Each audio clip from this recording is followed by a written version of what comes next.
Oh man, thank you so much, Congressman Towns. God bless America. You know, for just so many years of service, you know, to this borough. Long before Brooklyn became this popular place, there were people who served us with this level of dignity and grace. And no one personified that more than the congressman that represented this community in a very respectful manner. And he's a long way from retirement. We're going to tap into his skill set, his experience, his knowledge, and that's the goal, to make sure we move forward. It was Congressman Towns who served with the level of dignity that was needed as a deputy borough president that allowed me the opportunity to take it to the next level and become the borough president. So we thank you, Congressman Towns. We also want to thank LCG. LCG, you know, the guys are here, you know, they do this from their heart. We want to just give them a hand. Every year they're here and they're doing this. We have one of my favorite people in politics that's here, Councilwoman, Public Advocate-elect Latisha James. You know, let me let you in on a secret. I think it was a year and a half ago that Councilwoman James and I came together and stated everybody wanted us to run against each other. And Councilwoman James said, Eric, what are you going to do? And let me let you know what I'm going to do. And I decided to run for borough president. She decided to run for public advocate. And the city got history in the making by us sitting down, coming together. And we thank you, Councilwoman James. First African-American woman to win a citywide seat. Councilwoman James. Always on the ground. And so many of the volunteers, you know, some of them have on team Adam shirts, some of them are just moving about. I want to be brief because, you know, not only do I know how to govern, but I know how to dance also, and I want to get back on the floor. I just want to share one story with you, because I believe embedded in who we are as a people are the small vignettes of the lives that we live. I grew up as a child when I left Brooklyn. When I was 6, I moved to South Jamaica, Queens. And I remember living at 1218 Gates Avenue. Wow. And my mother was sitting in the living room talking to the other women of the building, 4-story walk up. You know, we were fortunate every 3 days to get heat. Y'all know that story.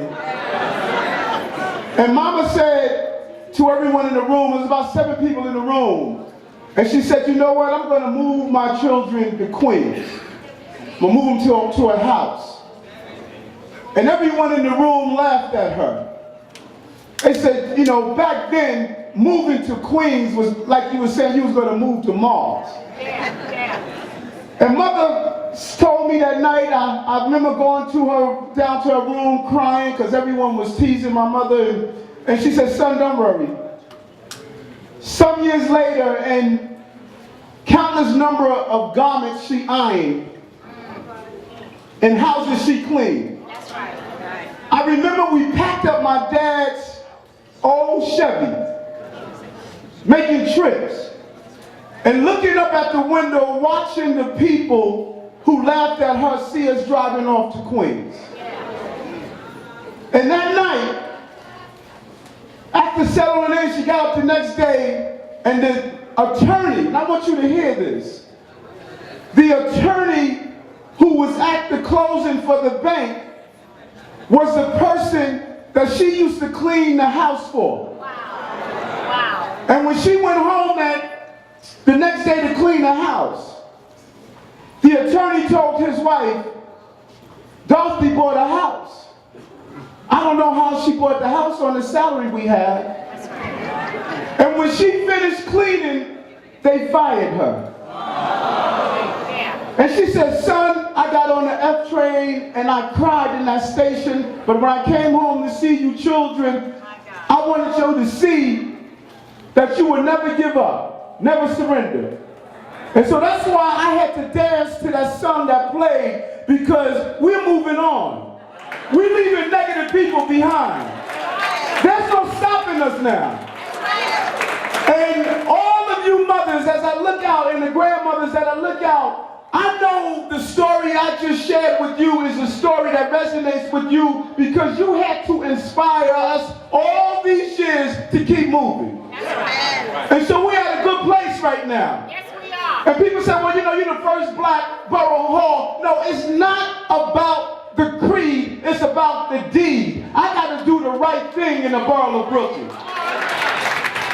And we can't become so popular, so attractive, so hip, and so cool, that the popularity of the brand doesn't change to prosperity for all Brooklynites. We can't be gauged just barely because we have the Barclays Center on Atlantic and Flatbush Avenue, yet we have 24% of Brooklynites living in poverty, double-digit unemployment. I'm seeing the faces of fear that people are being priced out of their communities and don't know if they're going to be able to stay here in the borough that they made great. That's what my job is right now. My job is not just merely building a building. I got to invest in people and let people know that Brooklyn is their brand. They built this brand. They should have an opportunity to appreciate this brand. This borough got to be a senior-friendly borough.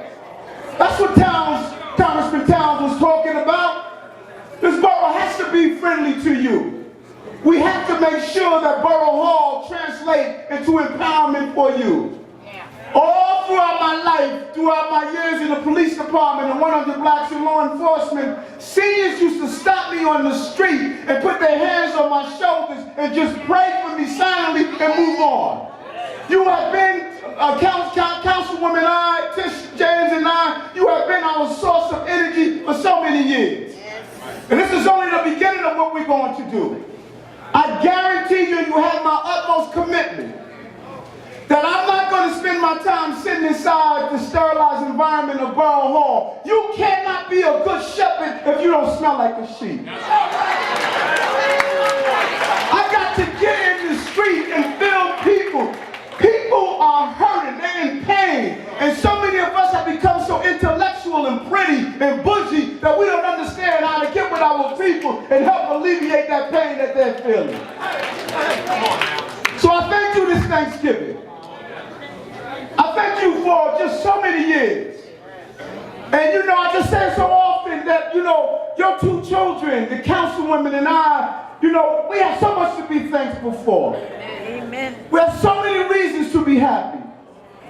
But we do know that after we finish today, after we finish going through this ritualistic period of America sitting down at the table and enjoying a meal together, we got to roll up our sleeves because there's so much to do out there.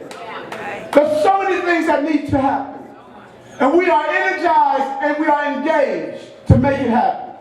Because we stand on strong shoulders with great congressmen, great assembly person like Assemblywoman Annette Robinson, Assemblyman Councilman Al Van, who's retiring. We stand on so many great people who have done great things. But more important, we stand on the greatness of you. And so from the bottom of my heart, I want to say in the most precious and humble way I can say, thank you, thank you, thank you, thank you, thank you, thank you so much.